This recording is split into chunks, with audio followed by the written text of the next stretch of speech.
अस्सलाम वालेकुम नाजरीन, मैं हूं मोहम्मद औरंगजेब, जम्मू कश्मीर टीवी न्यूयॉर्क से। नाजरीन, आज आपको मैं जो अमेरिका का वेदर है उसके बारे में अपडेट दूंगा। मैं इस वक्त यहाँ न्यू जर्सी में हूँ और यहाँ पे आप मेरे पीछे देख सकते हैं कि स्नो हो रही है और न्यूयॉर्क और न्यू जर्सी में यस्टरडे से काफ़ी ज़्यादा सर्दी की वजह से जो मामलात ज़िंदगी थे वो मुतासर हुए हैं।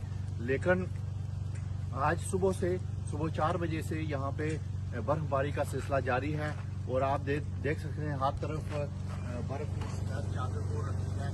और यहाँ पे मामलात ज़िंदगी के बारे में आपको मैं अपडेट करता चलूँ कि यहाँ ज़िंदगी के जो मामलात हैं वो उसी तरह चल रहे हैं। यहाँ पे जो न्यूयॉर्क सिटी और न्यू जर्सी जो स्टेट है इसके जो अदारे हैं वो स्नो को साफ करने और सड़कों पे नमक छिड़कने में मसरूफ थे रात को, और आज सुबह से वो लगे हुए हैं कि स्नो को साफ किया जाए, जो मेन रोड्स हैं उनको क्लियर करके मामलात ज़िंदगी को बेहतर बनाया जा सके।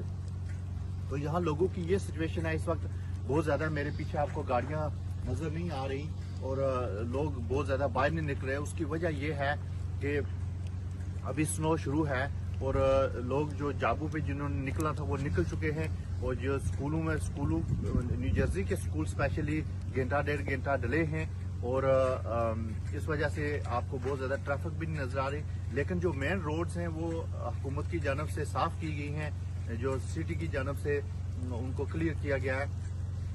तो ये थी जो वेदर की नई सूरत हाल, और इंशाल्लाह लोगों के जो मामलात हैं वो 2-3 घंटे के बाद स्नो थम जाएगी और उसके बाद लोगों के जो मामलात ज़िंदगी है वो नॉर्मल हो जाएंगे।